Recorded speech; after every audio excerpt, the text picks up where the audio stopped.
Coba kita lihat sekolah-sekolah hari ini. Gedungnya megah, fasilitasnya lengkap, teknologinya canggih. Tapi pernahkah kalian bertanya bagaimana semua ini bisa terwujud? Perjalanan pendidikan Indonesia sangat panjang dan penuh lika-liku. Ini tentang perjuangan rakyat Indonesia untuk mendapatkan haknya mengenyam pendidikan. Nama saya Rizka Walia, dan hari ini saya akan mengajak kalian menyusuri jejak sejarah pendidikan negeri kita. Mari kita mulai dari zaman penjajahan Belanda. Di masa itu, pendidikan adalah hak istimewa yang hanya dinikmati oleh segelintir orang. Belanda membangun sekolah berdasarkan ras dan kelas sosial. Ada ILC untuk anak-anak Belanda dan elit pribumi yang berkualitas terbaik. Ada HIS untuk pribumi kalangan menengah, dan ada sekolah desa untuk rakyat biasa yang hanya 3 tahun belajar baca tulis sederhana. Akibatnya, pada tahun 1930, hanya 6,7% penduduk Indonesia yang bisa membaca dan menulis. Belanda memang sengaja seperti itu, karena takut rakyat yang terdidik akan memberontak. Ironisnya, dari sistem pendidikan mereka sendiri muncullah tokoh-tokoh seperti Soekarno, Hatta, dan Ki Hajar Dewantara yang justru menjadi motor kemerdekaan. Tahun 1942, Jepang menggantikan Belanda. Mereka menghapus diskriminasi ras, tetapi memaksa semua pelajaran memakai bahasa Jepang dengan isi penuh propaganda perang. Namun, ada satu hal positif, yaitu untuk pertama kalinya bahasa Indonesia boleh digunakan di sekolah. Ini menjadi pondasi identitas nasional kita.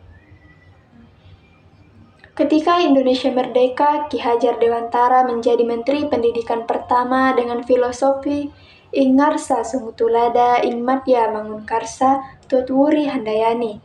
Prinsipnya sangat jelas, pendidikan adalah hak semua orang, harus membentuk karakter dan sesuai budaya Indonesia. Pemerintah gencar memberantas buta huruf dan membangun sekolah. Hasilnya pada 1950 angka melek huruf naik menjadi 39%. Pada tahun yang sama lahir Undang-Undang Nomor 4 Tahun 1950 sebagai fondasi hukum pendidikan nasional pertama kita.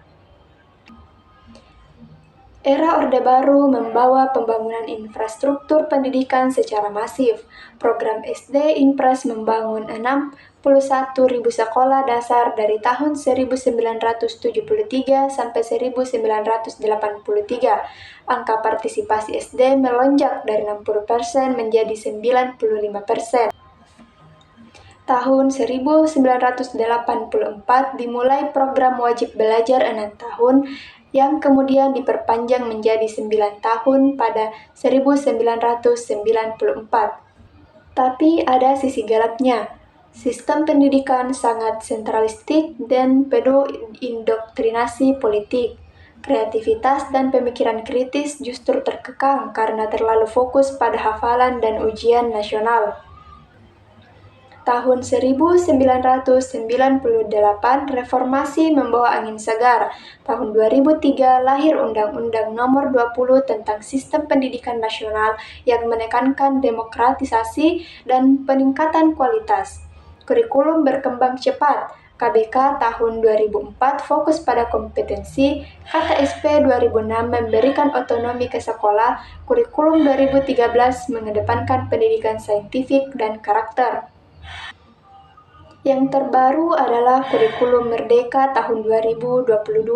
Dengan konsep Merdeka Belajar, siswa punya kebebasan memilih minat dan bakatnya, guru sebagai fasilitator, dan pembelajaran berbasis proyek yang relevan dengan kehidupan nyata.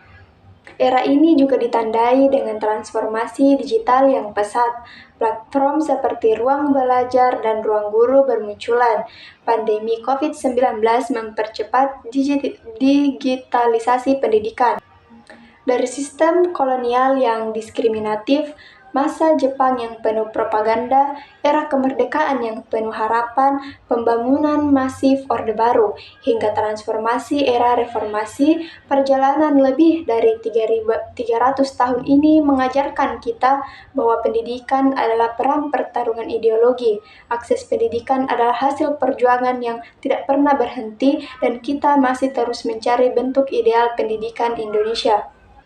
Hari ini kita berdiri di atas pundak para pendahulu. Ki Hajar Dewantara bermimpi tentang pendidikan yang memanusiakan manusia, dan sekarang tongkat estafet ada di tangan kita, generasi era merdeka belajar yang aktif membentuk masa depan pendidikan Indonesia. Ki Hajar Dewantara berkata, pendidikan adalah investasi paling berharga untuk masa depan bangsa. Terima kasih sudah menyimak video saya. Karena dengan memahami masa lalu, kita bisa membangun masa depan yang lebih baik.